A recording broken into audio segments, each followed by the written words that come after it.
నమస్కారం, welcome to I dream. నేను మీ విజిత. ప్రస్తుతం మనతో పాటు ఉన్నారు ఇస్కాన్ టెంపుల్ నుంచి ప్రణవానంద ప్రభుజీ గారు. వారు గోవర్ధనికో విలేజ్లోని ఆశ్రమంలో వారి సేవలను అందిస్తూ కృష్ణుడి లీలల గురించి, కృష్ణ తత్వం గురించి వారి మాటల ద్వారా మనందరికీ తెలియజేస్తూ ఉంటారు. అయితే ప్రస్తుత రోజుల్లో మానవ సంబంధాల కంటే, బంధుత్వాల కంటే మనీకే ఎక్కువగా వాల్యూ ఇస్తున్నారు. ఇదంతా మనకు తెలిసిందే. అసలు ఏంటి ఇదంతా, ఎందుకు జరుగుతుంది, సమాజంలో మార్పు రావాలంటే మనందరం ఏ మార్గంలో నడిస్తే బాగుంటుంది, ఇలాంటి విషయాలన్నింటినీ ప్రభుజీతో మాట్లాడి తెలుసుకుందాం. నమస్కారం ప్రభుజీ. నమస్కారం. హరే కృష్ణ. హరే కృష్ణ ప్రభుజీ.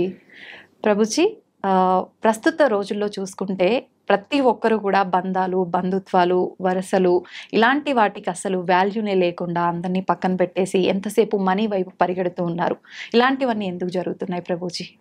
మనకి ఒక విషయం చెప్తారు, we have to love people and use things. కానీ మనం ఏం చేస్తున్నామంటే we are loving things and using people. అంతే. మనం ఒక వస్తువుని వాడుకోవాలి, వ్యక్తిని ప్రేమించాలి. కానీ మనం వస్తువుని ప్రేమిస్తున్నాం, వ్యక్తిని వాడుకుంటున్నాం. అవును. అలా ఆ దిశగా సమాజం నడుస్తూ ఉంటుంది అనమాట. మనకి ఎందుకు ఈ విధమైన ఒక భావన ఈ సమాజంలో ఇప్పుడు కలుగుతుంది అని అంటే, ఓవరాల్గా మనం దేనిపైన ముఖ్యత్వాన్ని ఇస్తున్నాం. చిన్నప్పటి నుంచి మీరు చూసారనుకోండి, పిల్లలకి ఏం చెప్తున్నాం మనం, బాగా చదువుకున్నానా, బాగా చదువుకుంటే మంచి డబ్బులు వస్తాయి, అంతేనా? చిన్నప్పటి నుంచి మనం వాళ్ళకి ఇన్పుట్టే డబ్బులుంటేనే సుఖము అని మనం ఇస్తున్నప్పుడు ఎంతమంది పిల్లలు చెప్తారు, నాన్న నువ్వు బాగా చదువుకోవాలి, ఎందుకంటే బాగా చదువుకుంటే నీకు జ్ఞానం వస్తుంది, ఆ జ్ఞానంతో నీకు వినయం రావాలి. జ్ఞానము కేవలం నాలెడ్జ్ వరకే ఉండకూడదు, దాన్ని విజ్ఞానంగా మారాలి. విద్యా వినయేన శోభతే అని అంటారు. అయ్యా, నువ్వు జీవితంలో అంత సక్సెస్ఫుల్ అవ్వకపోయినా సరే నీకు మనోధైర్యం ఉండాలి, నువ్వేం చేస్తున్నా కరెక్ట్గా చేయాలి, ధర్మాన్ని పాటించాలి. అలా చెప్తున్నారా పిల్లలు? లేదు, చాలా తక్కువ మంది. కాబట్టి మొత్తం జీవితం అంతా కూడా మనీ సెంట్రిక్. డబ్బులు ఉంటేనే నువ్వు సుఖంగా ఉంటావు అని మనము అన్ని విధాలుగా అన్ని మాధ్యమాలలో ఇదే ఫీడింగ్ అయ్యేసరికి జనాలకు అనిపిస్తుంది నాకు వస్తువే ముఖ్యము, వ్యక్తి ముఖ్యం కాదు. కానీ వ్యక్తులు కూడా అలా తయారైపోతున్నారు కదా. ఇప్పుడు చూడండి, మీరు వస్తువులో సపోజ్ ఒక ఫోన్ అనుకోండి, మీరు ఇన్స్టాగ్రామ్ చూసారనుకోండి, అందరూ బ్రహ్మాండంగా నవ్వుతూ ఫోటోలు తీస్తూ సెల్ఫీలు తీస్తూ కనిపిస్తారు. కానీ నిజ జీవితంలో వాళ్ళంతా ఆనందంగా ఉన్నారా? లేదు, నటన. కాబట్టి ఫేస్, సోషల్ మీడియాలో ఉండే ఫేస్ వేరు, నిజ జీవితం వేరు. ఈ వ్యత్యాసాన్ని తెలియలేకపోతుంది కదా పిల్లలకి. ఇప్పుడు చిన్నప్పటి నుంచి మనం ఫోన్ అలవాటు చేసేస్తున్నాం, అక్కర్లేని సీరియళ్ళు, అక్కర్లేని సినిమాలు చూపించేస్తున్నాం, రాంగ్ ఎక్స్పోజర్స్. ప్లస్ వ్యక్తులలో కూడా ఒక మానవత్వం అనేది లోపిస్తూ ఉంటుంది. ఎందుకో తెలుసా అండి, మానవీయత కేంద్రంగా ఉండేది ఒక మందిరం, ఒక హాస్పిటల్ అని అనుకోండి. మన శరీరాన్ని బాగా చేస్తుంది. ఆలయాన్ని ఏమంటారో తెలుసా అండి, మందిరము అని అంటారు. అంటే మనస్సు బాగా చేసేది మందిరం. మనకి ఇంతకు ముందు ఎలా ఉండేది అని అంటే, ప్రతి ఒక్క ఫ్యామిలీకి ఒక గురువు ఉండేవారు. గురువు శాస్త్రాన్ని అధ్యయనం చేసి అక్కడ ఉండే మంచి విషయాలన్నీ చెప్తూ ఉండేవారు. ఫెస్టివల్స్ ఇంత బ్రహ్మాండంగా అందరు కలిసి చేసుకునేవారు. ఏదో ఒక సాంప్రదాయం. మనకి ఎన్ని పండగలండి, ఒక పండగ అయిపోగానే ఇంకో పండుగ. మన పండగలలో ఏముంటుంది చెప్పండి, అందరు కుటుంబ సభ్యులు కలిసి ఆలయానికి వెళ్ళి భగవంతుడు ఆరాధన చేసి గో సేవ చేసుకొని, పిండి వంటలు పదార్థాలు అన్ని చేసుకొని మనం తీసుకొని 10 మందికి పంచి పెడుతూ, it is very colourful and vibrant. అవన్నీ వదిలేసాము. ఇప్పుడు మనం ఏదో Valentine's day, friendship day, mother's day, Halloween day, New Year's day ఇవన్నీ చేసుకోవటం ప్రారంభం చేసుకుంటాం. అవును ప్రభుజీ. ఈ ఫెస్టివల్స్ మనవెంత vibrant and so happiness filled, ఇవన్నీ డార్క్ గ్లూమీ, రాత్రుల పూట సెలబ్రేట్ చేసుకోవటాలు, దయ్యాల్లాగా రెడీ అయిపోవటాలు. మొత్తం కల్చర్ షిఫ్ట్ వల్ల మనకి భారతదేశంలో మీకు ఒక విషయం తెలిసిన అండి, సనాతన ధర్మంలో డైవర్స్కి వర్డే లేదు సంస్కృతంలో. ప్రతి ఒక్క దానికి ఒక విశేషమైన వర్డ్ ఉన్న సంస్కృతంలో డైవర్స్కి వర్డే లేదు. మన సాంప్రదాయంలో ఇట్ నెవర్ ఎగ్జిస్టెడ్. అంటే అసలు విడాకులు అనేదే లేదు. ఎందుకంటే ఎవరు ఆలోచించే వాళ్ళు కాదు. Everybody has adjusting, togetherness, Prema, love ఇవన్నీ ఉండేవన్నమాట అందరి దగ్గర.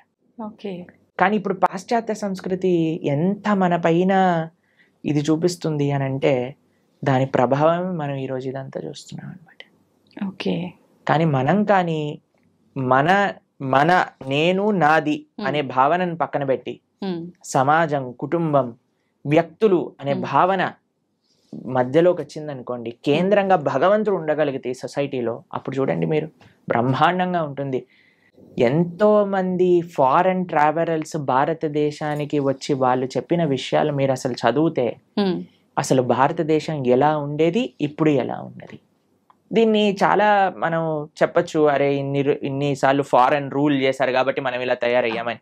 కానీ ఇప్పుడేం లేదు కదండి, ఇప్పుడు మనమే రాజులం కదా. ఇప్పుడు మనం మార్చుకోవచ్చు కదా.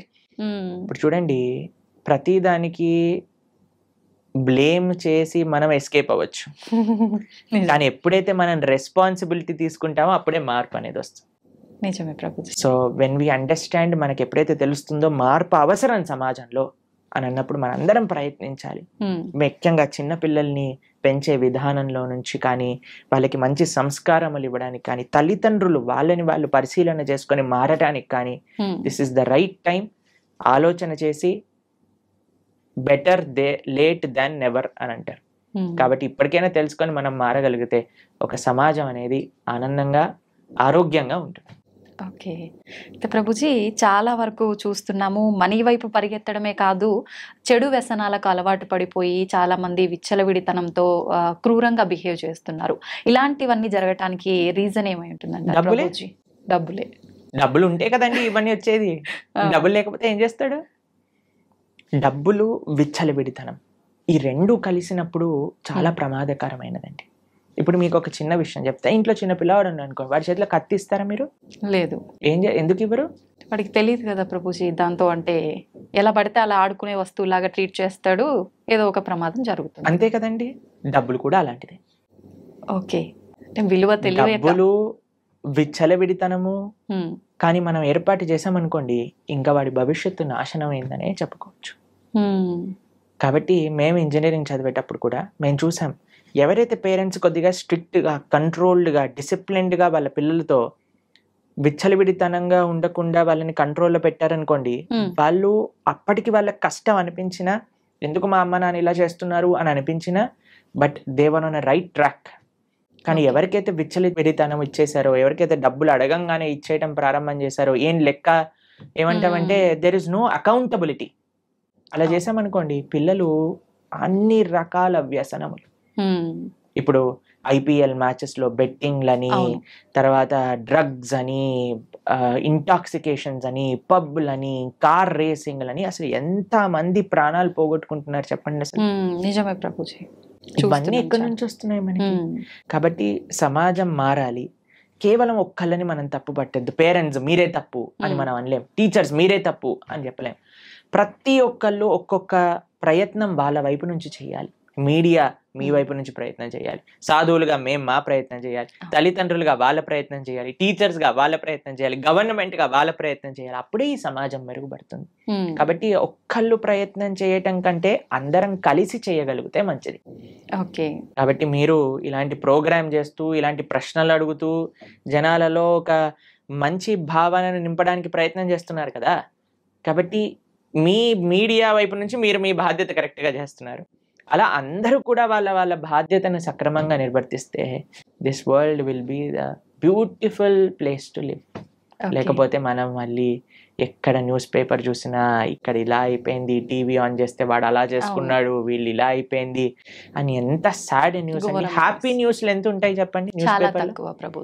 ఎందుకు అలా సమాజం తయారవుతుంది అని అంటే, ఒక్కొక్కళ్ళు వాళ్ళు నిర్వర్తించిన బాధ్యతలను కరెక్ట్గా చేయట్లేదు.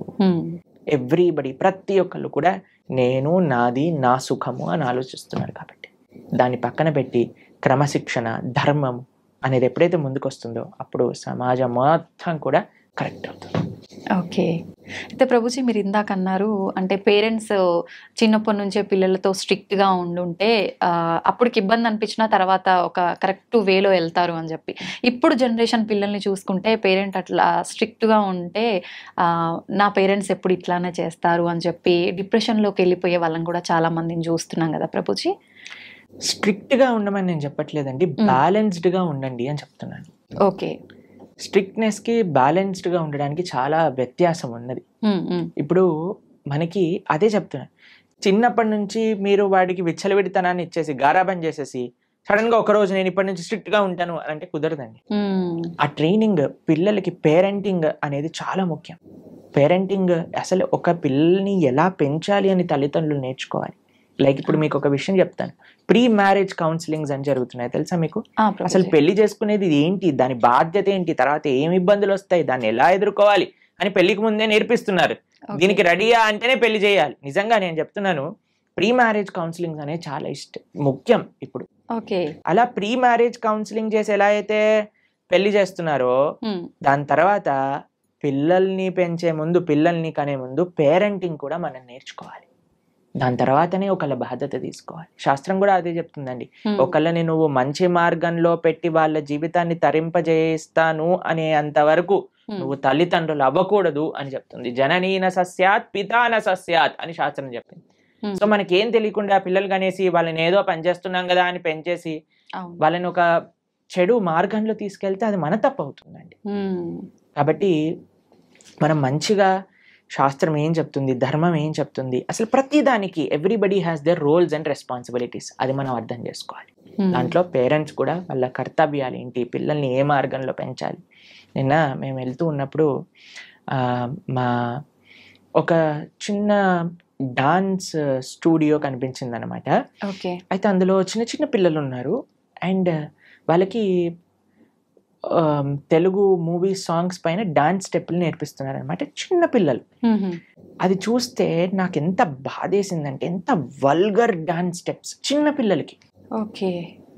సో నాకు అనిపించింది, అరే ఎంత బాధాకరమైన పరిస్థితి. మేము ఆస్ట్రేలియాలో ఉన్నప్పుడు వి జస్ట్ విజిటెడ్, అక్కడ ఉన్న పిల్లలేమో మా భారతీయ సనాతన సంస్కృతి నేర్చుకుంటూ, చిన్న చిన్న పిల్లలు అందరూ హార్మోనియం వాయిస్తూ, భరతనాట్యం నేర్చుకుంటూ, కూచిపూడి నేర్చుకుంటూ, శ్లోకాలు నేర్చుకుంటూ, వాళ్ళేమో అలా ఉన్నారు, మన వాళ్ళేమో ఇలా పిచ్చి పిచ్చి గంతులు వేస్తున్నారు. అవును గురూజీ, చాలా వరకు మనం మూవీస్ లో, మనం బయట కూడా చూస్తుంటాం. మీరు చెప్పినట్టుగా విదేశాలలో వాళ్ళు మన సంస్కృతి సాంప్రదాయాలను, కట్టుబడులను ఎక్కువగా అంటే ఇంట్రెస్ట్ చూపిస్తుంటారు. మీరు చెప్పిన ఎందుకంటారు గురూజీ? మన వాళ్ళేమో అన్ని తెలిసి పక్కన పెట్టేస్తుంటారు. ఎందుకంటే మన వాళ్ళకి ఫ్యాషన్ ఎక్కువ కదా. మన వాళ్ళకి మేము ఇలా ఉంటేనే వీఆర్ ట్రెండింగ్ అని అనుకుంటారు. వాళ్ళకి అన్ని చూసారు, అవన్నీ ఆనందం ఇవ్వదని వాళ్ళకి తెలుసుకుంది కాబట్టి మన సనాతన ధర్మాన్ని ఆశ్రయిస్తున్నారు, మన కల్చర్ ని ఆశ్రయిస్తున్నారు. వాళ్ళకి ఎలా కల్చర్ లేని వాళ్ళు ఎలా ఉంటారో వాళ్ళకి తెలుసు కాబట్టి. కానీ మనకి మాత్రం సగం సగం నాలెడ్జ్ ఉండేసరికి మనం మన సంస్కృతిని ఇదేదో ఓల్డ్ ఫ్యాషన్, ఎంత వల్గర్ గా ఉండగలిగితే, ఎంత ఇండీసెంట్ గా ఉండగలిగితే అది మనకి ఫ్యాషన్ అయిపోయింది. కానీ అది కాదండి. మీరు ఎవరినైనా చూడండి, డీసెన్సీ అండ్ డిసిప్లిన్ అది నిజమైన ఆర్నమెంట్ మన జీవితంలో. కాబట్టి ఆ డిసిప్లిన్ కావాలి, ఆ బ్యాలెన్స్ కావాలి, ఆ డీసెన్సీ కావాలి, ఆ రూటెడ్ ఇన్ ధర్మం కావాలి. అప్పుడు మనం అలా ఉండగలిగితేనే మనకి ఒక ధార్మిక చింతన అనేది మన లోపల స్టార్ట్ అవుతుంది. అప్పుడే మనం సుఖంగా ఉండగలుగుతాం జీవితంలో. ఎక్కువగా ఆధ్యాత్మిక మార్గంలో ఉండాలా ప్రభుజీ? మనం మంచి మార్గంలో వెళ్ళాలి అని అంటే ఆధ్యాత్మిక మార్గమే మంచి మార్గం, ఇంకో మంచి మార్గం లేదు. ఆధ్యాత్మికంగా ఉండగలిగితేనే మనం సుఖంగా సంతోషంగా ఉండగలుగుతాం. ఇది దేనికి there is no other way out. ఎందుకంటే స్పిరిచువాలిటీ మన మానవుడికి జీవనమే ఆధ్యాత్మికత. జీవేర స్వరూప హోయ్ కృష్ణేర నిత్య దాస్. మన యొక్క స్వరూపమే భగవంతుడి యొక్క దాసత్వం. అటువంటి సేవ, అటువంటి ఆధ్యాత్మిక కనెక్షన్స్ మనకి లేదనుకోండి, మనం ఎప్పటికీ ఆనందంగా ఉండలేము. ఎంత ప్రపంచం మారిపోయి. ఇప్పుడు మీకు చెప్తాను, మీకు ఒక ఎగ్జాంపుల్. ఆస్ట్రేలియాలో మొత్తం ఎడ్యుకేషన్ ఫ్రీ, మెడికల్ కూడా ఫ్రీ. ఎవరు ఏ రకమైన ట్రీట్మెంట్స్ అయినా, ఆపరేషన్స్ అయినా, మెడిసిన్స్ అయినా అన్ని ఫ్రీ. పెద్దవి చిన్నవి ఏవైనా పర్వాలేదు. అక్కడ ఎంత పద్ధతి అని అంటే, మీరు చూడండి, ఒక కార్ అక్కడ ఉందనుకోండి, ఆ కార్ నుంచి ఈ కార్కి ఇంత డిస్టెన్స్ ఉంటుంది, ఒక్కడ హార్న్ కొట్టాడు, వాతావరణం అంతా ప్రశాంతంగా ఉంటుంది, మొత్తం గ్రీనరీ కనిపిస్తుంది, ఎటువంటి ప్రాబ్లమ్స్ లేదు, అన్ని చాలా తక్కువ, క్రైమ్ రేట్ కూడా చాలా తక్కువ, అన్ని బ్రహ్మాండంగానే ఉన్నాయి. వాళ్ళు సంతోషంగా ఉండొచ్చు కదా. మీకు తెలుసా, అక్కడ ఉండే వాళ్ళ మెంటల్ హెల్త్ ప్రాబ్లమ్స్ 70% మందికి mental health problems, depression, anxiety ఇవన్నీ ఉన్నాయి. ఇప్పుడు మన భారతదేశంలో చూడండి, ఇప్పుడు నేను వస్తూ ఉంటే కొన్ని 1,00,000 హారన్లు వినుంటాను. అవును. ఒక కార్ ఆపాడంటే కార్ పైన ఎక్కటమే సరిపోదు, వాడు అంతే వెనక్కి వచ్చేస్తాడు మనకి. అంతే. ఇంత కయోటిక్ గా ఉన్నా, ఇంత ట్రాఫిక్ ఉన్నా, ఇన్ని కష్టాలున్నా మన వాళ్ళు మాత్రం హాయిగా ఉంటారు. ఏం జరిగినా జరుగుతుంది. ట్రాఫిక్ ఉందనుకోండి, వాడు ఏదో పాటలు వింటూ ఉంటాడు, ఎవరైనా వెనకాల హార్న్ కొట్టే వాడే వేస్ట్ వేలో అనుకొని వీడేదో ముందుకెళ్ళిపోతూ ఉంటాడు. అంతే. అవునా కాదా చెప్పండి.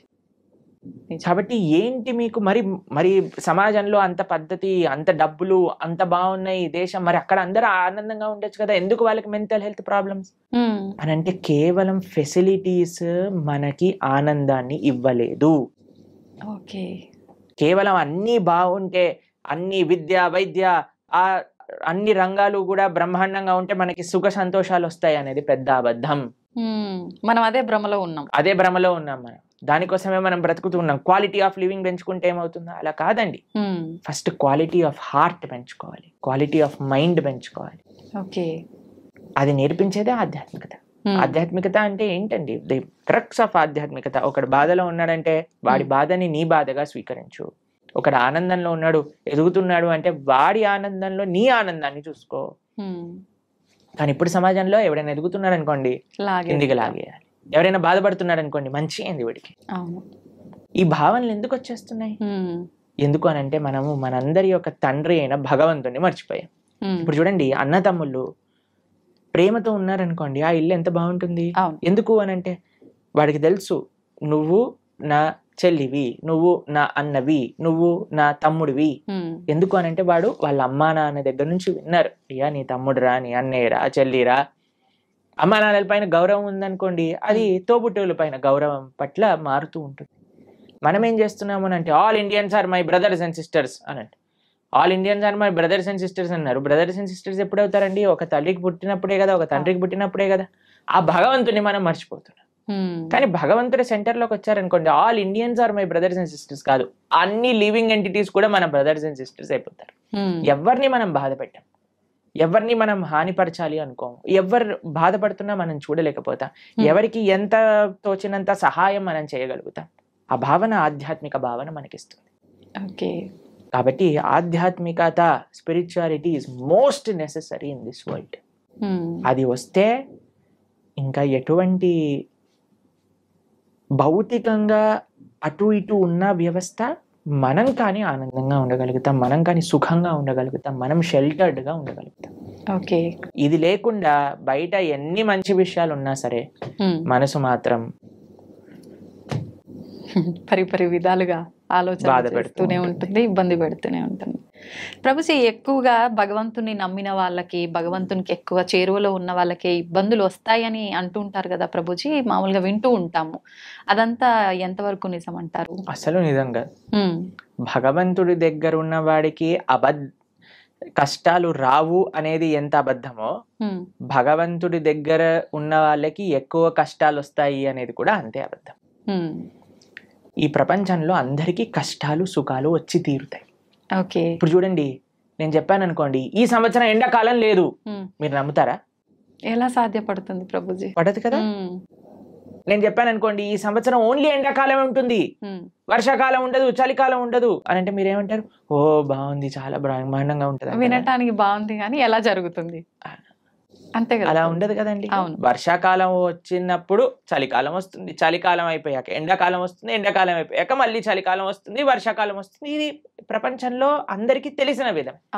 అలానే మన జీవితంలో కష్టాలు వస్తాయి, దాని తర్వాత సుఖాలు వస్తాయి, దాని తర్వాత కష్టాలు వస్తాయి, దాని తర్వాత సుఖాలు వస్తాయి. కష్టం సుఖం, కష్టం సుఖం ఈ మానవ జన్మలో ఒక పార్ట్ మాత్రమే. దీన్ని అండర్స్టాండ్ చేసుకొని యాక్సెప్ట్ చేసుకోవాలి ఫస్ట్ విషయం. దీనికి భగవంతుడికి ఎటువంటి సంబంధం లేదు. నీ జీవితంలో అంటే మనందరి జీవితంలో కష్టము సుఖము, ఎలా అయితే ఎండాకాలం వస్తుందో, ఎలా అయితే వర్షాకాలం వస్తుందో, ఎలా అయితే చలికాలం వస్తుందో, అలానే కష్టము సుఖము మిక్స్డ్ కాలం మూడు మన జీవితంలో ఉంటాయి, ప్రతి ఒక్కళ్ళ జీవితంలో. మరి భగవంతుడు ఏం చేస్తాడు? భగవంతుడు ఏమైనా కష్టాలు తీసేసే వాడిని, నేను కష్టాలు తీయడానికే భగవంతుని మనం అపాయింట్ చేసుకున్నాము అని మీరు అనుకుంటున్నారా? చాలా మంది ఏమనుకుంటారో తెలుసా అండి, వాడు నా పనివాడు, నాకు ఏదైనా కష్టం వస్తే వాడు దాన్ని క్లీన్ చేయాలి, ఇలా భగవంతుని భావిస్తారు. ఇది కరెక్ట్ భావన అంటారా? చాలా తప్పు ప్రభుజీ. తప్పేనా? మరి మనం ఎందుకు అలా అనుకుంటున్నాం భగవంతుడికి? మనం భగవంతుడి సేవ చేయాలా, భగవంతుడు మన సేవ చేయాలా?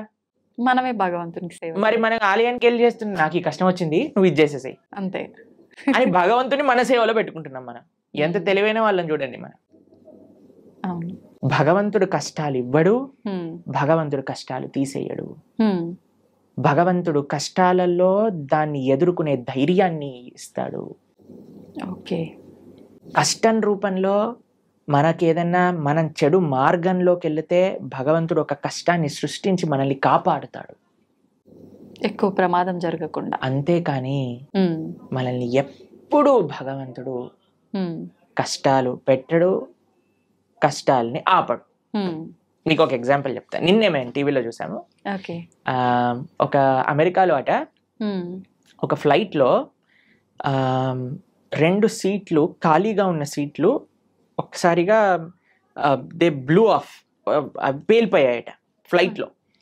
అయితే ఆ 2 సీట్లలో ఉన్న వాళ్ళకి అసలు ఎందుకు రాలేదు వాళ్ళు అని చేస్తే వాళ్ళిద్దరి జీవితాలలో ఏదో లాస్ట్ మూమెంట్ ఏదో అయిపోయి వాళ్ళు వెళ్ళలేకపోయారట. అరే మేము ఫ్లైట్ మిస్ అయిపోయాం, ఆ డబ్బులు పోయాయి, అవి ఇవి అని ఫుల్ బాధపడ్డారట. ఎప్పటి వరకు అంటే ఆ 2 సీట్లు పేలిపోయాయి అని తెలిసినంత వరకు. ఇప్పుడు దాన్ని వెస్టర్న్ టర్మినాలజీస్ లో బర్న్ట్ టోస్ట్ ఫినామినా అని అంటున్నారు అనమాట. అది మీకు టెక్నికల్ టర్మ్స్. అది ఏంటంటే ఏది జరిగినా సరే మన మంచి కోసం జరుగుతుంది అని టైం కానీ మనకి చెప్పదు.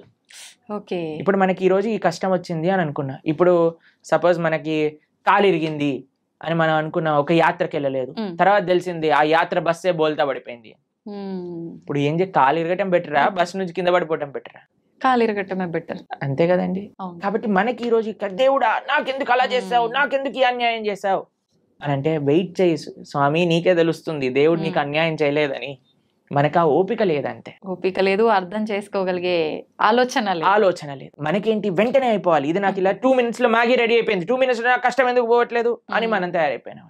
దీనికి తగ్గట్టు చెప్పేవాళ్ళు కూడా మీరు ఇది చేసేయండి, ఈ కష్టం అలా పోతుంది, ఈ మంత్రం చెప్పండి అలా పోతుంది.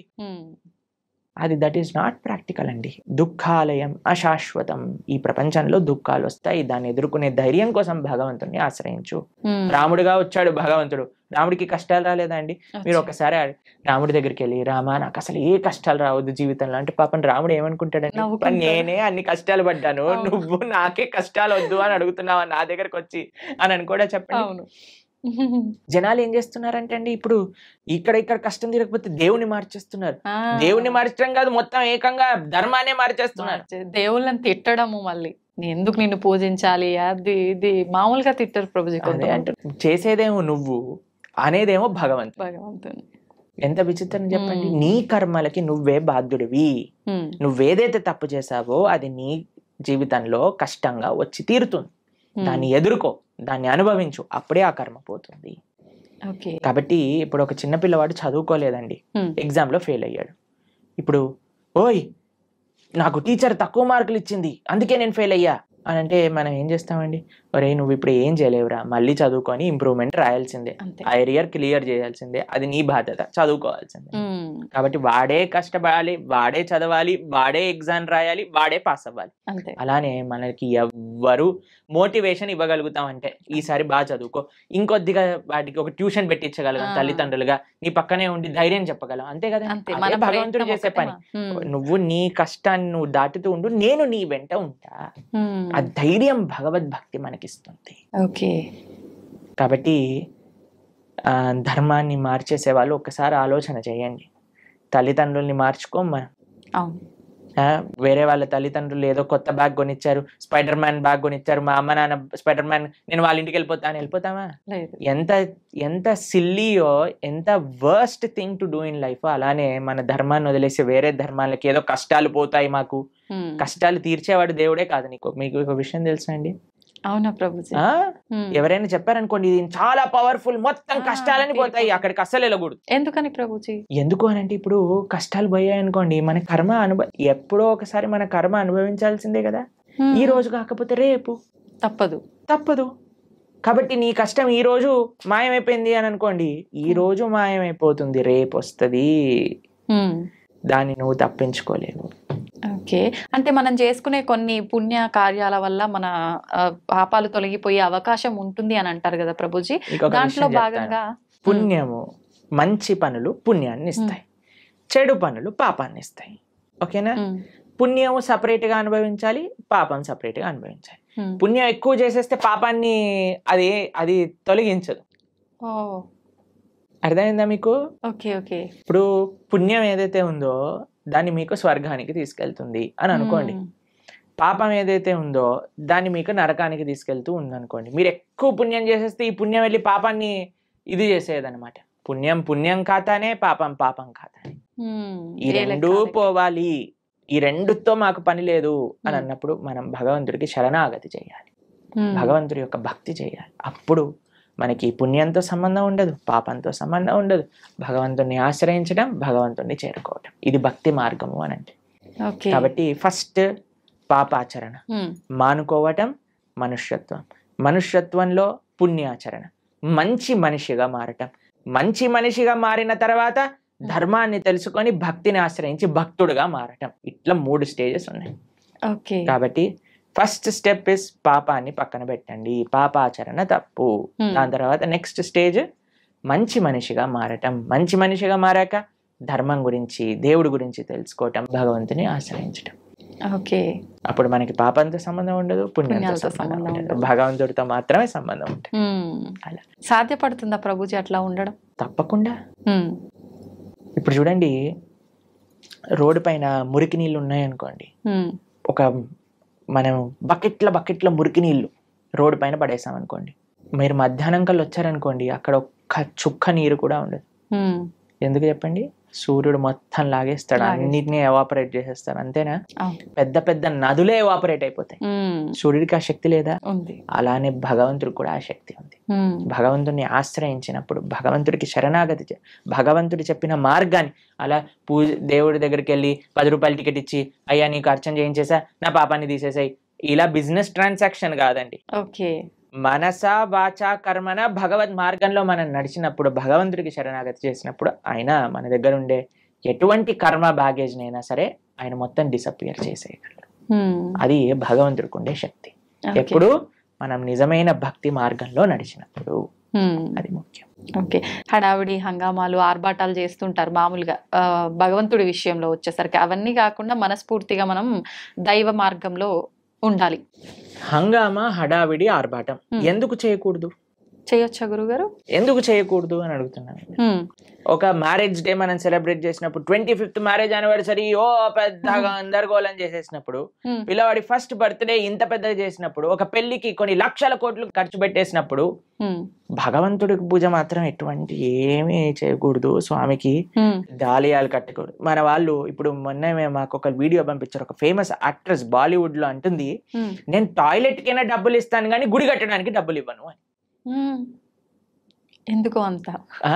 ఎందుకు అని అంటే, నో మోర్ రిలీజియస్ ఇన్స్టిట్యూషన్స్ అని ఏదో దానికి జనాలందరూ కరెక్టే చెప్పింది, రిలీజియస్ వల్ల ఒక ఆలయం కట్టడం వల్ల ఏమి పని ఉంది దానికి అని అంటున్నారు.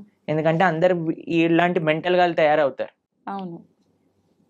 ఆలయాలు లేవు కాబట్టి, రిలీజియస్ ఇన్స్టిట్యూట్స్ తక్కువ అయ్యాయి కాబట్టి ఇలాంటి వాళ్ళు పుడుతున్నారు. నిజమే. టాయిలెట్ మెంటాలిటీ కలిగిన వాళ్ళు.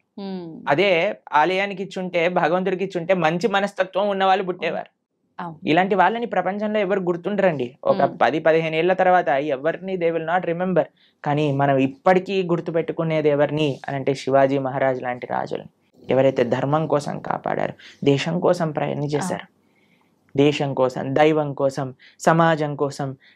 ఇటువంటి భావనలే రావట్లేదండి జనాలకి ఈ మధ్య. మొత్తం ఫ్యాషన్ అయిపోయింది. భగవంతుడి యొక్క ఆలయం రామ మందిరం కట్టడానికంటే ఎందుకు ఇన్ని వేల కోట్లు, అందరినీ పేద ప్రజలకు పంచేయచ్చు కదా. ఎన్ని రోజులు పంచుతావు అనేది ప్రశ్న. ఈ రోజు నువ్వు అన్నం పెట్టగలవా, రేపు పెట్టగలవా, ఎల్లుండి పెట్టగలవా, ఆకలి తీరుతుందా? కానీ భగవద్ ఆలయం ఏం చేస్తుంది అంటే మనసుని మారుస్తుంది, ఒక మంచి ప్రేరణనిస్తుంది. ఒక ఆలయం దేన్ని విషయాలకి కేంద్రం చూడండి మీరు. ఒకటి ఆర్ట్, కల్చర్, ట్రెడిషన్, హెరిటేజ్, ఎన్నిటిని నిలుపుకుంటుంది రామమందిరం. ఒక మందిరం మీరు చూసారంటే ఎన్ని వ్యవస్థలు, పూలు అమ్ముకునే వాళ్ళకి మందిరం, ఒక ఫార్మింగ్ చేసే వాళ్ళకి మందిరం, ఒక ఆర్ట్స్ నేర్చుకునే వాళ్ళకి మందిరం, భగవంతుని ఆశ్రయించిన వాళ్ళకి మందిరం, ఒక మనసులో ఒక ఉత్సాహం, ఒక నమ్మకం, ఒక విశ్వాసం, ఒక ధైర్యం కావాలంటే గుడికి వెళ్తామండి. మీరు మీ జీవితంలో ఎప్పుడైనా వెళ్ళారా అలా? అందరం వెళ్ళే ఉంటాం కదా. ధైర్యం కావాలి. భగవంతుడా మేము ఈ కష్టంలో ఉన్నాం, ఒక ధైర్యం నింపుకోవడానికి భగవంతుడి దగ్గరికి వెళ్ళి చెప్పుకుంటాం మనం. ఎక్కడికి వెళ్తాం ధైర్యం కావాలంటే చెప్పండి. అసలు ఈ ప్రపంచంలో ఎక్కడైనా ఏ ప్రదేశం ఉందా ధైర్యం కోసం వెళ్ళడానికి? మీరు థియేటర్కి వెళ్తే ధైర్యం వస్తుందా? లేదు. పార్క్కి వెళ్తే ధైర్యం వస్తుందా? లేదు. షాపింగ్ మాల్కి వెళ్తే ధైర్యం వస్తుందా? భగవంతుడి దగ్గరికి వెళ్తే ధైర్యం వస్తుంది. ఆ నమ్మకం, ఆ విశ్వాసం, ఆ పట్టుదల. ఏదో ఒక ఇన్స్టిట్యూషన్ మన కల్చర్ని, మన ఆర్ట్ని, మన ట్రెడిషన్ని, మన సాంప్రదాయాన్ని నేర్పించే ఇన్స్టిట్యూషనే మందిరం. కాబట్టి మనకి వీ వాంట్ ఎవ్రీథింగ్. ఎప్పుడైనా మీరు హైదరాబాద్ లో ఈ 5 స్టార్ హోటల్ కట్టబోతున్నారు, వాడిని అడిగారండి, ఎందుకు 5 స్టార్ హోటల్ కడుతున్నావు? నీ పక్క నుండి స్లమ్ లో అన్ని డబ్బులు బంచేసాయి, 1 స్టార్ హోటల్ కట్టి సరిపోతుంది అని మనం ప్రశ్నిస్తామండి? లేదు. ఎందుకు?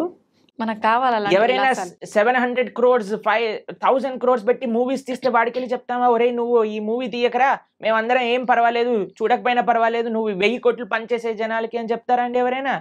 లేదు. దీంట్లో మనకి ఏం ప్రాబ్లం లేదు.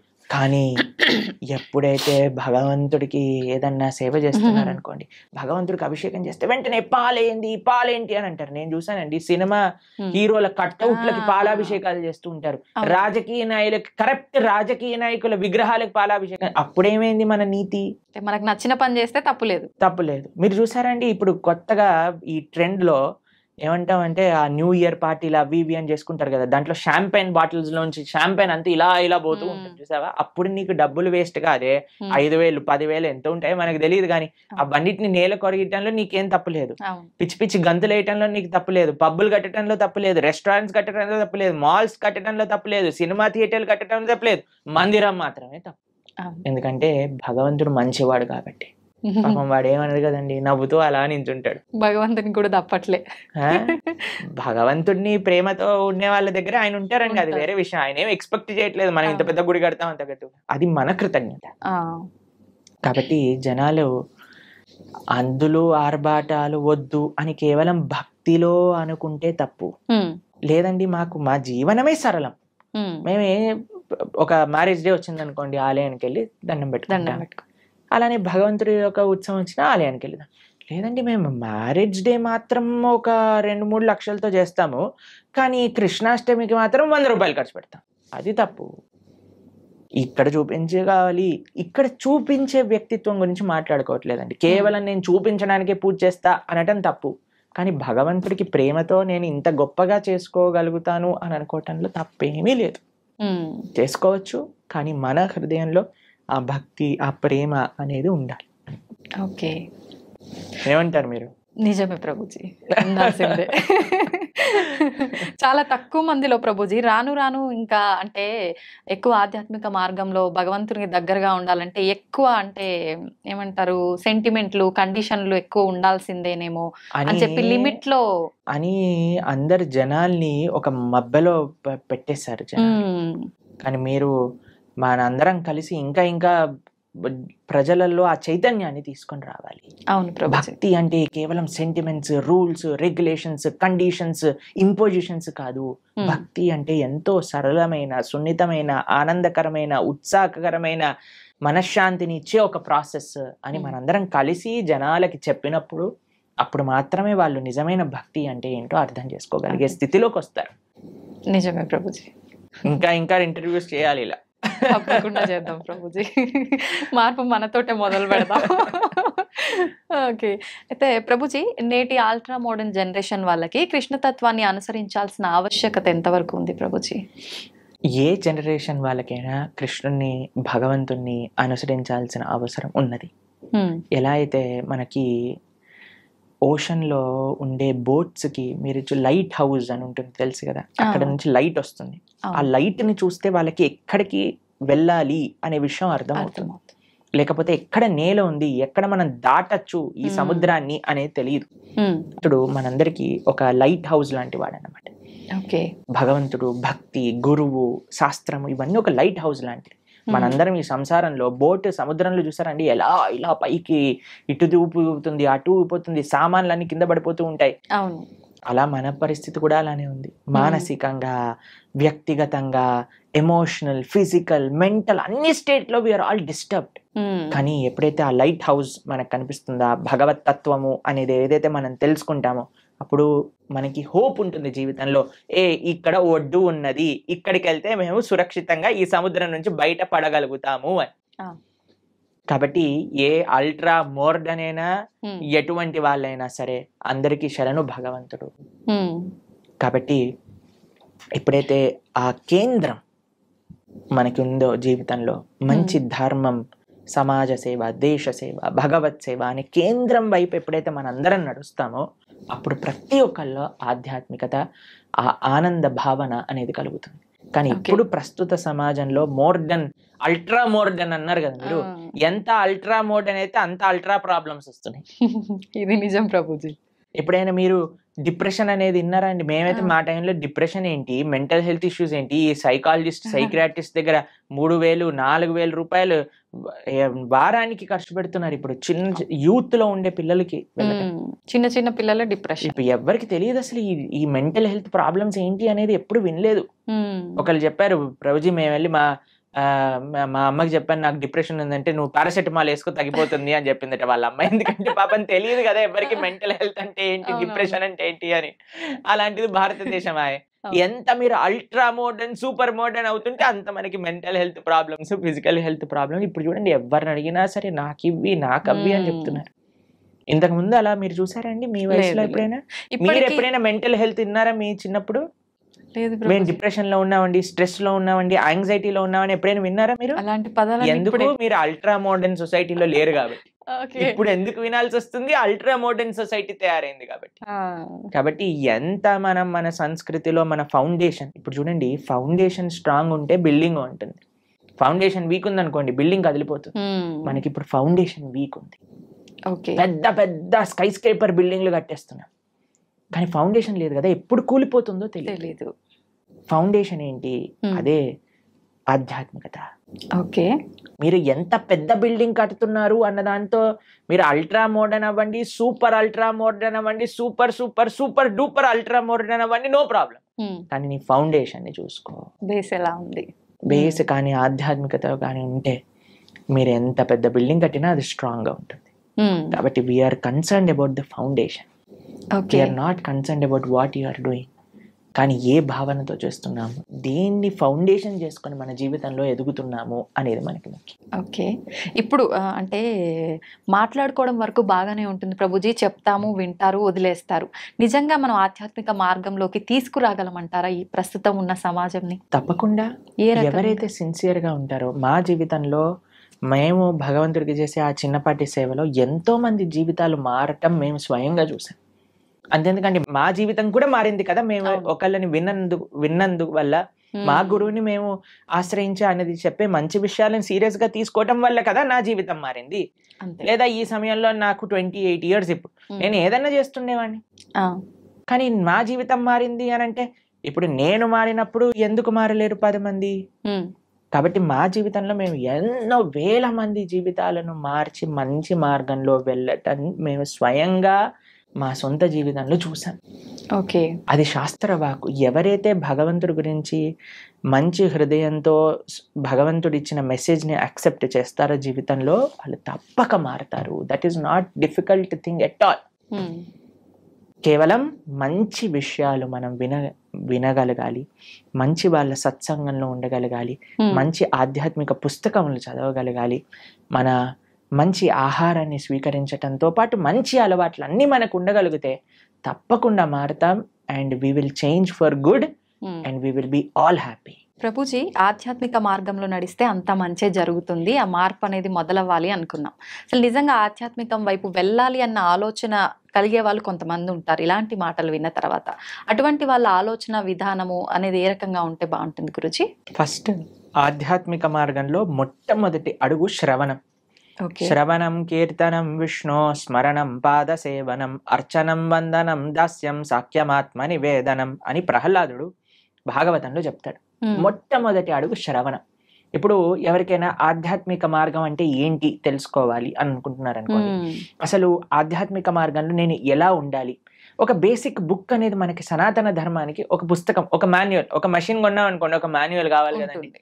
అలా అసలు మనం ఏమి చెయ్యాలి మానవ జన్మ వచ్చాక అని చెప్పేదే భగవద్గీత. మీరు మన ఛానల్లో ప్రణవానంద దాస్ అనే ఛానల్లో ఇప్పుడు ఎవరికైనా మీకు ఈ ఇంటర్వ్యూ వినటం వల్ల అసలు మాకు ధర్మం అంటే ఏంటి, హిందూ ధర్మం అంటే ఏంటి, అసలు భగవంతుడు ఏం చెప్పాలనుకుంటున్నాడు, అసలు మానవుడు ఏం చెయ్యాలి అని మీకు ప్రశ్నలు ఉన్నాయనుకోండి, మనం 18 లెక్చర్స్ మాత్రమే, ఒక్కొక్క లెక్చర్ 1 hour మాత్రమే ఉంటుంది.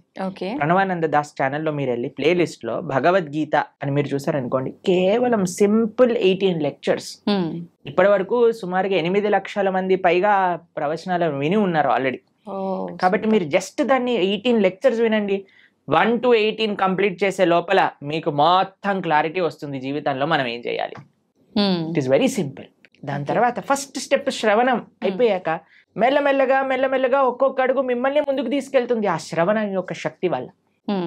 కాబట్టి మీరు ఇప్పుడు హాలిడేసే కాబట్టి మీకు అంత బిజీగా ఉండరు అని నేను భావిస్తున్నాను. కాబట్టి అట్లీస్ట్ ఈ సమ్మర్ హాలిడేస్లో ఈ 18 లెక్చర్స్ భగవద్గీత, సంపూర్ణ భగవద్గీత ప్రణవానంద దాస్ అనే యూట్యూబ్ ఛానల్లో మీరు విని చూడండి. మేము చాలా సింప్లిఫైడ్ వేగా అందరికీ సనాతన ధర్మం గురించి ఎక్స్ప్లెయిన్ చేసే ప్రయత్నం చేశాం ఆ వీడియోస్లో. కాబట్టి మీరు చూసి మీ యొక్క భావనలు వ్యక్తపరచండి. తప్పకుండా I think that will be a guiding light for everybody. ఎందుకంటే భగవద్గీత శాస్త్రమే అటువంటిది. కాబట్టి ఇది ఫస్ట్ స్టెప్. ఎందుకంటే అన్ని స్టెప్స్ ఒకసారి చేయకూడదు కదండి. నెక్స్ట్ ఇంటర్వ్యూలో సెకండ్ స్టెప్ గురించి మాట్లాడుకుందాం. ఇప్పుడు ఫస్ట్ స్టెప్ భగవద్గీత 18 లెక్చర్స్ వినటం. శ్రవణం. ఓకే ప్రభుజీ, ఆహారం విషయానికి వస్తే చాలా మంది ఈ మధ్య కాలంలో నాన్ వెజ్ ఫుడ్ కి ఎక్కువ అలవాటు పడిపోతున్నారు, ఎక్కువగా మాంసాహారం తింటున్నారు. నిజంగా మాంసాహారం అనేది తినడం తప్పంటారా ప్రభుజీ? మనకి ఎప్పుడైనా దోమ కుట్టినప్పుడు మీకు ఏమనిపిస్తుందండి? నొప్పి, బాధ కలుగుతుంది. ఏమంటారు అప్పుడు? దోమ కుట్టింది పాట్ అని వేసేస్తారు కొంతమంది. అయితే అరే ఆ దోమ ఎక్కడుందో పట్టుకొని రారా, దాన్ని ఎలా అయినా చంపేయాలి. ఇప్పుడు బ్యాట్లు తీసుకొని ఏమంటారు, మీరు యుద్ధానికి వెళ్ళినట్టు దోమలు వెనకాల పడి దోమలు చంపేస్తే. ఇంత పెద్ద శరీరం నీది, ఇంత చిన్న దోమ, ఇంత చిన్న చీమ కుడితే అబ్బో చీమ కుట్టింది, నీళ్లు పోసేయండి, చీమలు అన్నిటి తీసేయండి, లక్ష్మణ్ రేఖ పెట్టేసేయండి. ఇంత పెద్ద శరీరంలో ఏదో ఒక మూలన ఇంత చిన్న నొప్పి వస్తేనే భరించలేని మనము ఒక ప్రాణిని ఒక కత్తి తీసుకొని గొంతు కోసేసి అది విలవిల్లాడుతూ రక్తం కక్కేసి అలాంటి నొప్పి వేరే వాళ్ళకి ఇవ్వడానికి ఎలా సిద్ధం అవుతామండి? ఒకసారి చెప్పండి.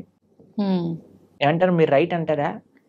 మనం ఇంత చిన్న నొప్పిని కూడా భరించలేమాయే, కానీ మనం ఏ ప్రాణిని ఎలాగైనా హింసించచ్చు అనే భావన వస్తే రేపు ప్రొద్దున అది విస్తీర్ణం అవుతుంది అనమాట. We become hard hearted. ఇప్పుడు ఒక ప్రాణి కష్టాన్ని చూస్తూ మన మనసు చలించలేకపోయింది అనుకోండి, రేపు ప్రొద్దున ఇంకొక మనిషి కష్టాన్ని చూసి కూడా మనం చలించలేకపోతాం. నిజం ప్రభుజీ. మన తోటి ఉండే వాళ్ళ కష్టాలు, అసలు కష్టాన్ని అర్థం చేసుకొని మనస్తత్వం వచ్చేస్తుంది. కష్టం ఎవరికైనా కష్టం కదండి. ఒక ప్రాణిలో కష్టం చూడని వాడివి మనిషిలో కష్టం ఎలా చూడగలుగుతున్నావు? మనిషిలో కష్టాన్ని చూసిన వాడివి ప్రాణిలో కష్టాన్ని ఎందుకు చూడలేకపోతున్నావు? మనిషికి ఒక జీవుడికి ఏంటి డిఫరెన్స్ చెప్పండి? వాళ్ళకి ఫ్యామిలీ లేదా? వాళ్ళకి పిల్లల పైన ప్రేమ లేదా? అది జీవించాలి అని అనుకోవట్లేదా? ఒక కోడినో ఒక మేకనో అనుకోండి, అదేమన్నా మీ దగ్గరకు వచ్చి నా గొంతు కోసేసే, నన్ను ఈరోజు బిర్యానీ వండుకొని తిను అని చెప్తుంది. అదేమన్నా విలవిల్లు ఆడిపోతుంది, భయం అయిపోతుంది. ఆ నెగిటివ్ ఎనర్జీ మొత్తం ఈ ప్రపంచంలో అన్ని చోట్ల ఆ క్రీపిన్ అయ్యే భూకంపాలు, టోర్నాడోస్, దానికి ఒక థియరీ ఉంది, సైంటిఫిక్ థియరీ తెలిసిన మీకు. ఎప్పుడైతే మనం ఇంత జీవహింస, ప్రాణి హింస అనేది జరుగుతుందో ఆ నెగిటివ్ వైబ్రేషన్స్ అన్ని కలెక్ట్ అయ్యి ఒక్కసారి అది మాస్ డిస్ట్రక్షన్ చేస్తుంది అనమాట. భూకంపాలు రావటం, సునామీలు రావటం, టోర్నాడోలు రావటం, ఫారెస్ట్ ఫైర్స్ రావటం, ఇవన్నీ ఎందుకు, ఈ వైపరీత్యాలన్నీ ఎందుకు వస్తున్నాయి అని అంటే ఆ నెగిటివ్ వైబ్రేషన్స్ వల్ల. కాబట్టి మనం జీవహింస తెలిసి ఎవరిని తెలియకుండానే మనం ఎంత ఇబ్బంది పెడుతున్నామండి. ఓ బిల్డింగ్ కట్టాలి అంటే పాపం కింద ఎన్ని పాములు పోయాయో, ఎన్ని చీమలు పోయాయో, ఎన్ని ప్రాణులు కోల్పోతాయో. ఒక రోడ్ వేయాలన్నా మనం రోడ్ పైన పోతూ వెహికల్స్ లో ఉంటే మనకి ఎన్ని తెలుసు చెప్పండి? తెలిసి తెలియక ఎన్ని చేస్తున్నాం మనం. వెజిటేషన్స్ గ్రో చేస్తుంటే ఎన్ని పోతాయో క్రాప్స్లలో, తెలియకుండానే మనం ఇంత జీవహింస చేస్తున్నాం. ఇంకా తెలిసి తెలిసి చేస్తే ఎలా చెప్పండి. కాబట్టి ఒక్కటి గుర్తుపెట్టుకోండి, మన శాస్త్రం చెప్తుంది మాంసహ అంటారు, మాంసం అని అంటారు కదండి. అంటే నేను రేపు నీలాగా అవుతాను. మాంసహ, ఈరోజు నేను నిన్ను చంపుతున్నాను, రేపటి రోజున నువ్వు నన్ను చంపుతావు. అది ఎగ్జాక్ట్ డెఫినేషన్ ఆఫ్ మాంసం. ఈరోజు మనం ఏ జీవినైతే ఎంత బాధ పెడుతున్నామో అదే బాధ 100 రెట్లై మనం అనుభవించాల్సి వస్తుంది, లేదా మన ముందు మనకు కావాల్సిన వాళ్ళు అనుభవిస్తారు.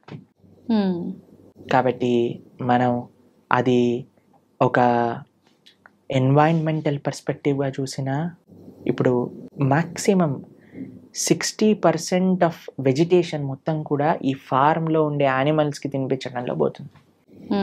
అదే కానీ మనం ఇప్పుడు చూడండి, ఇప్పుడు ఇండియాలో మనం వెజిటేరియనిజం గురించి మాట్లాడితే ఎలా అంటున్నారు, వెజిటేరియన్స్ ఎట్లా అవుతారు, అది ఇది ఇది ఇది ఇది దీనికి విరుద్ధం, దానికి విరుద్ధం, ఇది మా ఫ్యామిలీకి విరుద్ధం, ఇది మాకు ఇది విరుద్ధం అని పెద్ద యుద్ధాలకు వచ్చేస్తున్నారు.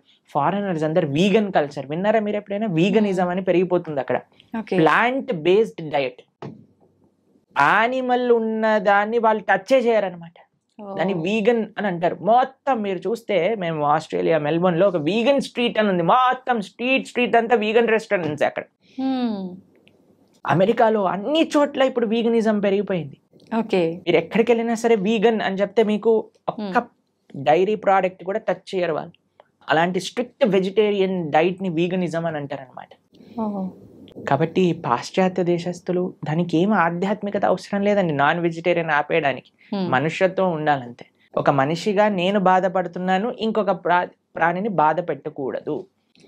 ఇప్పుడు చూడండి, మనం తింటే 10 నిమిషాల్లో పోయే రుచికి ఒక ప్రాణినే చంపేస్తున్నాం అంటే ఎంత అన్యాయం చెప్పండి. కాబట్టి అది ఆధ్యాత్మికంగా మంచిది కాదు, సామాజికంగా మంచిది కాదు, ఒక మానవుడికి అయితే అసలే మంచిది కాదు. అన్ని ఈ ప్రపంచంలో అంతా బాగుండాలి అని అంటే ఎవరిని మనం ఇబ్బంది పెట్టకూడదు. ఆధ్యాత్మికత విషయం అయితే దూరం పెట్టేసేయండి. మాంసాహారం తినే వాళ్ళు ఎప్పటికీ ఆధ్యాత్మికంగా ఒక్క అడుగు కూడా ముందుకెయ్యలేరు. ఇది సత్యం. కానీ this is far beyond to understand. కానీ ఫస్ట్ మనిషిగా ఆలోచిద్దాం, ఒక ప్రాణిగా ఆలోచిద్దాం. కాబట్టి భగవంతుడు అందరినీ సృష్టించినప్పుడు ఆయన అందరి పిత కదా. మీరు ఒక 3 తమ్ముళ్ళు అన్నయ్యలు ఉన్నారనుకోండి, ఒకరిని ప్రేమించి ఒకరిని చెంపమైన లాగి పెట్టారనుకోండి, వాళ్ళ అమ్మ ఏమంటారు, ఒరేయ్ వాడేం చేశాడు రా నిన్ను అంటే, ఏం లేదమ్మా నాకు వీడిని ప్రేమిస్తున్నాను కదా వాడిని కొడతాను. ఒప్పుకుంటారా వాళ్ళ అమ్మ? అలానే భగవంతుడు ఎలా ఒప్పుకుంటాడండి? నువ్వు మనిషిని మాత్రమే ప్రేమించి మిగతా జీవులందరినీ కూడా హింసిస్తూ ఉంటే. నిన్న మేము ఒక పోస్ట్ చూసాము ఇంటర్నెట్ లో, అందులో ఉంది ఒక shark kills 11 people in an year. ఒక షార్క్ ఒక 10-11 మంది మనుషుల్ని చంపేస్తుందట, తినేస్తుందట సంవత్సరంలో. ఒక ప్రదేశంలో జస్ట్ ఒక స్టాటిస్టిక్స్ చెప్తున్నారు అనమాట. కానీ ఒక మనిషి 11,000 షార్క్ ని గంటలో చంపేస్తాడట తినడానికి, దాని లెదర్ కోసం అని. ఎంత అన్యాయం చెప్పండి. కాబట్టి మనం ఈ అన్యాయాన్ని ఎంతగా ఆపగలిగితే, అందరం ఎంత సాత్వికంగా, ఎంత హింస ఫ్రీగా ఉండగలిగితే మన ప్రపంచం అంత బాగుంటుంది. మీకు ఇంకొక విషయం చెప్తాను. మేము ఒక బుక్ చదివాం, దాన్ని how to live to be 100 అని అంటారు. 100 సంవత్సరాలు బ్రతుకుండాలంటే సీక్రెట్. అందులో ప్రపంచంలో 100 సంవత్సరాలు పూర్తిగా బ్రతికిన ప్రదేశాల్లో హైయెస్ట్ మెంబర్స్ ఎక్కడైతే ఉన్నారో అక్కడ రీసెర్చ్ చేసి ఆ పుస్తకం రాశారనమాట. అందులో తేలింది ఏంటి అని అంటే, these are all animal products free. మాంసం అనేది వాళ్ళు స్వీకరించలేదు. ఇప్పుడు ఏ డాక్టర్ దగ్గరికైనా మీరు వెళ్ళి అడగండి, ఏదైనా మనకి ఇంత చిన్న జబ్బు రోగం జనం వచ్చింది అనుకోండి, ఫస్ట్ నాన్ వెజిటేరియన్ మానేయి అని చెప్తారట. కాబట్టి that is not natural for us. ఇప్పుడు చూడండి, కార్నివోరస్, హర్బివోరస్ అని మనం వినే ఉంటాం. కార్నివోరస్ అంటే మాంసాన్ని తినేవి, హర్బివోరస్ అంటే చెట్లను తినేవి. మనవి మన బాడీ మన నోటి నుంచి ప్రారంభం చేసుకొని మన డైజెస్టివ్ సిస్టమ్ మొత్తం కూడా హర్బివోరస్ యానిమల్స్ లానే ఉంటుంది, కార్నివోరస్ యానిమల్స్ లా. తర్వాత కొంతమంది అంటారు, మనకి ఈ 2 కూరలు ఉన్నాయి కదా ఇక్కడ, అంటే కూరలు ఉంటే నువ్వు పచ్చి మాంసాన్ని పట్టుకొని తినొచ్చు కదా, కానీ వండుకొని ఎందుకు తింటున్నావు నువ్వు? కార్నివోరస్ యానిమల్స్ అయితే అవి పచ్చి మాంసాన్ని పట్టుకొని వేటాడి తింటాయి. మనం ఏమన్నా ఇప్పుడు ఒక మేకని తినేవాడు ఏమన్నా మేక పైన పడి వాడిని చీల్చి తింటాడా? లేదు. కాబట్టి ది వెరీ థాట్ దట్ నువ్వు వండుకొని తింటున్నావు అని అంటే అది నీ శరీరానికి మార్చి కానీ నువ్వు తినలేవు అని. కానీ ఇప్పుడు చూడండి, సాలడ్స్ లో మీరు ఏ కూరగాయలు వేసినా సరే కక్కర్ అని తినేస్తారు. క్యారెట్లు తినేయచ్చు, బీట్రూట్లు తినేయచ్చు, ఏదైనా తినేయచ్చు పచ్చిగా. కాబట్టి మనకి పచ్చిగా తింటే అరుగుతుంది. ప్లస్ మన digestive system, carnivorous animals digestive system చాలా చిన్నగా ఉంటుంది, ఎందుకంటే అది వచ్చేస్తుంది బయటకు వెళ్ళిపోతుంది. కానీ మనది మాత్రం లాంగ్ ఇంటెస్టైన్, స్మాల్ ఇంటెస్టైన్, అవి డైజెస్ట్ చేసి దాన్ని న్యూట్రియంట్ కాంప్లెక్స్ చేసి అన్ని శరీరానికి ఎనర్జీ అందించి అప్పుడు కానీ బయటకు వస్తుంది. కార్నివోరస్ యానిమల్స్ చూసాను నాలుకతోటి నీళ్లు తాగుతాయి, మనం ఎలా చేస్తామండి? మనం నోటితో తాగుతాం. కాబట్టి ఇవన్నీ దేర్ ఆర్ మెనీ రీజన్స్, అటు సైంటిఫికల్ గా చూస్తే, అటు హ్యూమన్ మేకప్ విధంగా చూస్తే, ఎలా చూసినా సరే ఒక మనిషి వెజిటేరియన్ గానే ఉండాలి. Okay, he cannot kill any living being. Okay, అయితే ప్రభుజీ ఇది సృష్టికి విరుద్ధం అయినప్పుడు భగవంతుడు ఎందుకు దీన్ని ఆపలేకపోతున్నాడు మరి? అయితే ఇది తినొచ్చు, ఆ జంతువులు పుట్టిందే మానవులు తినటానికి అని ఎవరైనా మీకు సర్టిఫికెట్ ఇచ్చారా? ఉంటారు కదా, భగవంతుడు ఇచ్చాడా చెప్పండి. భగవంతుడు ఆపట్లేదు అని మీరు అన్నారు కదా, కానీ భగవంతుడు తిను అని ఎక్కడేం చెప్పాడా? లేదు. ఏదైనా ఇప్పుడు ఒక మేక పుట్టాక ఇది వీడు తినడానికి అని దానిపైన స్టాంప్ వేసి ఆయన పంపించాడా మనకి? లేదు కదా. ఎందుకు? ప్లస్ ఈ మనిషి కూడా ఎందుకు సెలెక్టివ్ గా ఉన్నాడు? నేను మేకనే తింటా, కోడిని, కుక్కని ఎందుకు తినావు నువ్వు? నీ పెంచుకునే కుక్కకి ఇంకా బయట ఉండే మేకకి ఏంటి డిఫరెన్స్? కొంతమంది డాగ్ లవర్స్ ఉంటారు, మీరు చూసిన కన్నా మున్నా చున్నా అని ఎప్పుడు ఇలా కుక్కని ఇలా పట్టుకొని అలా పట్టుకొని కుక్కకి ఏమన్నా అయితే వాళ్ళు ఏలవటం అవి. అరే, ఆ కుక్కకి ఎంతైతే ప్రాణం ఉందో ఆ మేకకి కూడా అంతే ప్రాణం ఉంది. ఏమన్నా మేకల తక్కువ ప్రాణం ఉందా చెప్పండి? లేదు. మరి ఎందుకు మనం ఆ డిఫరెన్షియేషన్ చేస్తున్నాం? భగవంతుడు నీకు తినాలి అని చెప్పలేదు, కాబట్టి భగవంతుడు నీకు తినద్దు అని కూడా వచ్చి చెప్పడు. శాస్త్రం అన్నీ చెప్పింది. ఓకే, మద్యం, పానం, శ్రియ, సూన, యత, అధర్మశ్చ చతుర్విధం. భాగవతం చెప్పింది ఈ విషయం. 4 విషయాలు తప్పు. వ్యభిచారము, మాంసాహారాన్ని స్వీకరించటం, జూదమాడటం, తర్వాత మాదక ద్రవ్యాలు, సిగరెట్, మందు, గుట్కా, మాణిక్ చంద్ ఇవన్నీ వేసుకుంటారు కదండి, ఇవన్నీ ఈ 4 అధర్మము అని శాస్త్రం క్లియర్ గా చెప్పింది. ఓకే, కాబట్టి ఈ 4ని మనం దూరం పెట్టాలి, అప్పుడే మనం మనిషిగా అవుతాం. ఓకే, మాంసాహారం తినడమే తప్పు, అసలు పాపం, మహాపాపం. పాపం కాదు, మహాపాపం. మీరు మనం ఇక్కడ ఏవేవైతే చేస్తామో మళ్ళీ అక్కడికి వెళ్ళిపోయాక మనల్ని కూడా అలానే చేస్తారు. దానికి సిద్ధము అని అంటే మన ఇష్టం. ఇంకా చాలా మంది అంటారు చూసుకుందాంలే ఏదైతే అది అని. అలాంటి మూర్ఖులకి మనం ఇంకేం చెప్తామండి? సో ఒక గుర్రాన్ని నీటి వరకు తీసుకెళ్ళటం గానీ నీటిని తాగించలేం కదా. మన ప్రయత్నం మంచి విషయాలు 10 మందికి చెప్పటము, అంతేకాని ఎవరిని మనం గొంతు పట్టుకొని ఇది చేయించలేమన్నమాట. వాళ్ళ జీవితంలో వాళ్ళకి ఆ అనుభవము, ఆ మానసిక మెచ్యూరిటీ, తర్వాత ఆ పరిపక్వత అనేది వాళ్ళకే ఉండాలి. అయితే ప్రభుజీ, చాలా మంది ఎక్కువగా భగవంతుని ఆరాధనలో ఆధ్యాత్మిక మార్గంలో ఉంటూ ఉంటారు, యథావిధిగా నాన్ వెజ్ అవన్నీ తీసుకుంటూ ఉంటారు. అలాంటి వాళ్ళు చేసే ఆధ్యాత్మికత, నాన్ వెజిటేరియన్ రెండు ఒక దాటిలోకి రావు. నాన్ వెజిటేరియన్ ఆధ్యాత్మికం అవ్వలేడు. ఆధ్యాత్మికంగా వెళ్ళే వ్యక్తి నాన్ వెజిటేరియన్ తినలేడు. ఓకే, పూజలు పునస్కారాలు వేరే విషయం అండి. పూజలు పునస్కారాలు చేస్తూ నువ్వు నాన్ వెజిటేరియన్ తింటున్నావు, అది వేరే విషయం. కానీ ఆధ్యాత్మికత అనేసరికి భగవంతుడు ఏంటి, భగవంతుడు ఏం చెప్పాడు అని అర్థం చేసుకోవటం ఆధ్యాత్మికత. భగవంతుడు నన్ను ఎలా జీవించమని చెప్పాడో అర్థం చేసుకొని జీవించటం ఆధ్యాత్మికత. మనం 100 పూజలు చేయి, పునస్కారాలు చేసుకొని ఏదైనా చేసుకోండి, కానీ భగవంతుడు జీవించమన్న జీవన విధానాన్ని మనం ఆచరించకపోతే he will not care for us. ఇప్పుడు చూడండి, మీకు మీ పిల్లలు ఉన్నారు, మీరు చెప్పిన మాట వినటం మీకు ముఖ్యమా? మీరు చెప్పిన విధంగా వాళ్ళు ఉండటం మీకు ముఖ్యమా? లేదా మీరు చెప్పిన విషయాలు ఏమీ పాటించకుండా బయటికి వెళ్ళి మా అమ్మ ఇంత గొప్పది, మా అమ్మ అంత గొప్పది, మీ ఫోటో పెట్టుకొని రూమ్లో రోజు పొద్దున అగరబత్తులు తిప్పేసి ఆరతులు పెట్టేసి మీకు పెద్ద పెద్ద మాలలు వేయటం ముఖ్యమా? మీరు చెప్పండి, ఏది మీకు సంతోషాన్ని ఇస్తుంది? చెప్పిన మాట ఆచరిస్తే అంతే కదా. చెప్పిన మాట ఆచరించి మీరు పెద్దగా ఏం చేయకపోయినా మీరు ఆనందంగానే ఉంటారు కదా. నాన్న చదువుకో, మంచిగా ఉండు, 10 మందితో మంచి చెయ్యి, నువ్వు ఎప్పుడు బాగుండాలి, అది మీరు చెప్పిన విధానాన్ని వాళ్ళు ఫాలో అవుతాయి కదా. అదే ఆధ్యాత్మికత అంటే. భగవంతుడు ఏం చెప్పాలనుకుంటున్నారో తెలుసుకొని దాన్ని ఫాలో అవ్వటం ఆధ్యాత్మికత. భగవంతుడు ఫోటోలు పెట్టి ఓ ఓ అని తిప్పేటాల ఆధ్యాత్మికత కాదు. ఎప్పుడు వరకు మనం ఆయన మార్గాన్ని ఫాలో అవ్వకపోయినంత వరకు. ఒక్కసారి మనం ఆయన చెప్పే విధానాన్ని ఫాలో అవుతూ మిమ్మల్ని ప్రేమతో, ఇప్పుడు చూడండి మీ పిల్లలు మీరు చెప్పిన విషయాలు అన్నీ మంచిగా విని మీ పుట్టినరోజు రోజు ఒక గ్రీటింగ్ కార్డ్ చేసి మీకు చాలా సేపు కష్టపడి ఒక గ్రీటింగ్ కార్డ్ చేసి ఇచ్చారనుకోండి, మీకు ఎంత సంతోషం ఇస్తుంది. మా పిల్లలు ఎంత బంగారు కొండలరా, నేను చెప్పిందన్ని మాటలు వింటారు, నాకు ఇంత ప్రేమ గ్రీటింగ్ కార్డ్ తీసుకొచ్చారనిపిస్తుందా? అలానే భగవంతుడు కూడా మనం ఎప్పుడైతే ఆయన మాటలు విని ఆయన ఆరాధన చేస్తామో అప్పుడు ఆయనకు అంత సంతోషం వస్తుంది.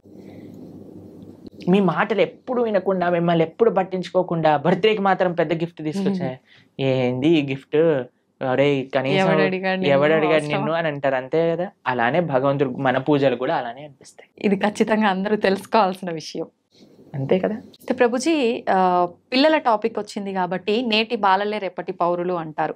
అయితే అటువంటి పిల్లల్ని మనం పెంచే విధానము కరెక్ట్గా ఉండకపోవడం వల్ల అంటే ప్రభావం పడుతుందా, లేదంటే విద్యా వ్యవస్థ ప్రభావం ఏమైనా ఉంటుందా ప్రభుజీ? అన్ని ప్రభావం. మనం పెంచే విధానం, విద్యా వ్యవస్థ, టీచర్లు, మీడియా, వాళ్ళు చూపించేవి, వాళ్ళు ఉండే ఫ్రెండ్స్, అన్నిటినీ ప్రభావం ఉంటుంది. కరెక్ట్, అన్నీ కూడా జాగ్రత్తగా ఉండాలి. ఇప్పుడు అన్నిటినీ మార్చేయలేం కదండి. మన వంతు మన మార్పు మనతోటి ప్రారంభం అవ్వాలి. కాబట్టి ఇప్పుడు చూడండి, అందరి పిల్లలకి హాలిడేస్ టైం.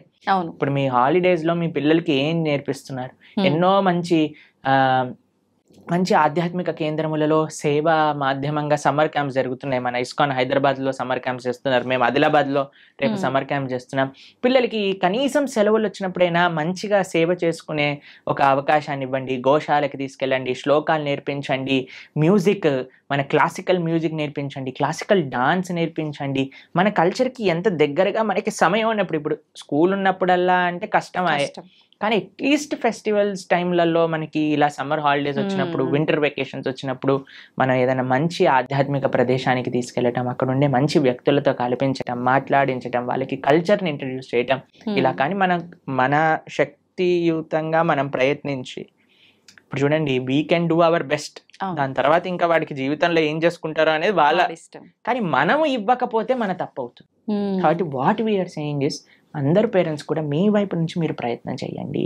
ఇప్పుడు సమ్మర్ హాలిడేస్ వచ్చాయి, మంచి ఆధ్యాత్మికంగా అలానే విశేషాలు అన్నీ కూడా నేర్పించేటట్టుగా మంచి విశేషాలు నేర్పించండి. మ్యూజిక్లో మంచి విశేషాలు, డాన్స్లో మంచి విశేషాలు, శ్లోకాల్లో మంచి విషయం, అన్నిట్లో మంచి ఉంది, ఆ మంచిని నేర్పించండి అని చెప్తున్నాను, అంతే. ఓకే. కాబట్టి సమయం ఉన్నప్పుడు పిల్లల్ని ఎంగేజ్ చేయాలండి. పిల్లలకి ఫ్రీ టైం ఇస్తే వాళ్ళు పాడైపోతారు. కాబట్టి మీకు సమయం ఉన్నప్పుడు మీరు కానీ హాలిడేస్లో వాళ్ళని ఎంగేజ్ చేయలేదనుకోండి, ఫోన్కి అడిక్ట్ అయిపోతారు, టీవీకి అడిక్ట్ అయిపోతారు, తర్వాత టెలివిజన్కి అడిక్ట్ అయిపోతారు. ఇవన్నీ మనకు వద్దు అన్నప్పుడు వాళ్ళని మార్నింగ్ టిల్ నైట్ స్కిల్స్లో ఎంగేజ్ చేయండి. స్విమ్మింగ్ నేర్పించండి, ఇన్స్ట్రుమెంట్స్ నేర్పించండి, ఎక్సర్సైజ్కి తీసుకెళ్ళండి. బయట ఎంత వీలైతే అంత మనం ఉంచడానికి ప్రయత్నం చేయాలి. మీరు బయట ఉండాలి. మీరు ఫోన్ పట్టుకొని కూర్చున్నారు అనుకోండి, వాడు ఫోన్ పట్టుకొని కూర్చుంటాడు. కాబట్టి let us all use this time nicely. ఈ సమయం మనకి ఏదైతే ఉందో దాన్ని బాగా యూజ్ చేసుకొని పిల్లల్ని ఒక మంచి ట్రాక్లో పెట్టేటట్టుగా మనం ముందుకు తీసుకెళ్ళాలి. మీ అందరికీ మంచి వేసవి సెలవులలో మంచి ఆధ్యాత్మిక మార్గం వైపు మీరు నడుస్తూ మీ పిల్లల్ని నడిపిస్తారు అని భావిస్తూ, హరే కృష్ణ. Thank you Prabhuji. నిజంగా మీరు చెప్పినవన్నీ వింటుంటే నిజంగా ఇదంతా నిజమే కదా, ఎందుకు ఎక్కడ మిస్ అవుతున్నాం అందరం ఇవన్నీ పాటించడంలో అనిపిస్తోంది ప్రభుజీ.